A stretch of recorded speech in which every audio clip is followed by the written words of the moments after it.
It is August 30th, and I'm Joseph Lampright with your 3-day forecast.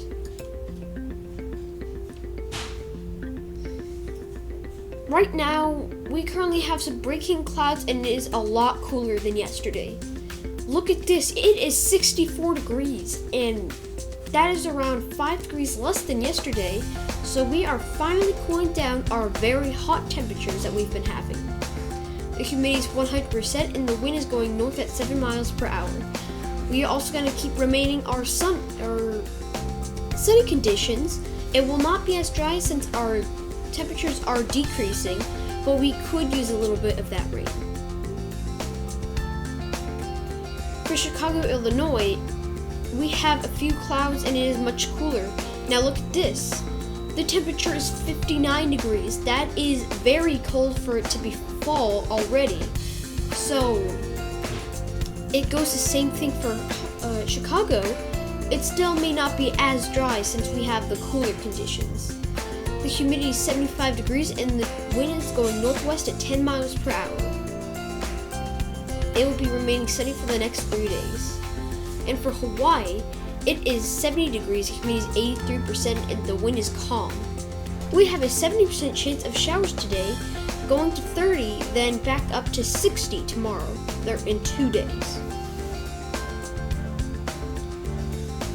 We have a ginormous hurricane risk. It takes up the whole portions of Florida, and as you can see, we have a slight risk. This could be upgraded to an enhanced risk since we have extreme wind warnings being issued. Now for tomorrow's risk, it looks like we're going to be staying good across the United States. Oh, that's what that was. Now here we should have a actual 10% of high wind since we have those extreme wind warnings in place. We are going to be upgrading this risk around the afternoon.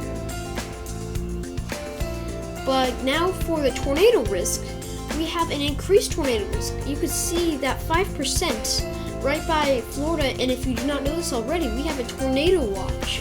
So we are going to be looking at hurricane, tropical storm, extreme wind, storm surges, and high wind all across Florida. And do not forget those tornadoes, because we did have two tornado warnings being issued in Georgia and Florida. Let's check on that now. This is our alerts. As you can see, these blue warnings are extreme wind warnings. We could see one being right here in just a few minutes. If you hear a siren going off, that is our wind warning and possibly a tornado warning being issued. We had a tornado warning down here, and we had a tornado warning right here, but those have just expired. We could be seeing a special marine warning, or another tornado warning being issued. Now, if we go up to Tennessee, we look at Hohenwald. There's nothing really being issued, but those bands of rain from the hurricane are past Hohenwald, but still, we have a rain chance. Now for Chicago,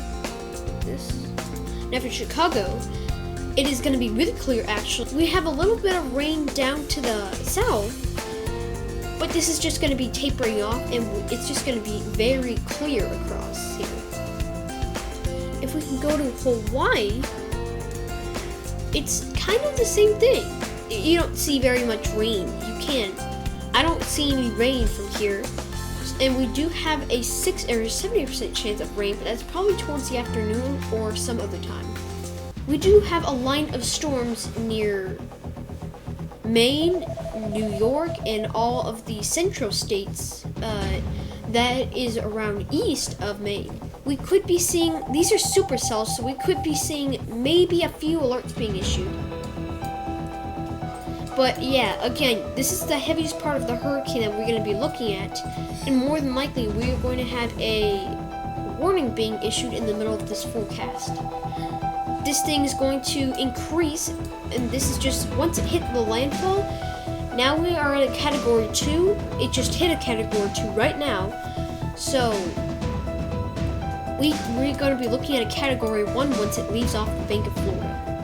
Now back to our forecast. This is what I was talking about. It is a Category 2 hurricane, and as this passes, it's going to be becoming a tropical storm, then leaving North Carolina and Florida. So this is the major impacts we've been looking at in Georgia and Florida. You can see those pink areas of the impacts of how hard this is going to be.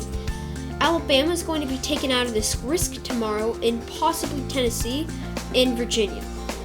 Well, actually, no, we can increase the West Virginia and Pennsylvania as this moves through North Carolina, since this storm is going to be having those stronger storms on the outer band. This is what we're looking at. This is what the hurricane looks now. So it is just making landfall. Most of it is out of that water, but as this moves, it's going to be coming away from Georgia and Florida toward your South Carolina and North Carolina areas. And also, when you can look at those alerts right now, you can see that tropical storm, hurricane. If you see that yellow, that's not a severe thunderstorm warning, that's our extreme wind warning. And those pink areas are storm surge warnings. So, and some of that pink over here is excessive heat warning, but that's not really what we're looking in. And if you could see a little bit of that green all the way to the very top, that is a flood watch. So we are looking at this very effective hurricane that is going through Florida and Georgia right now.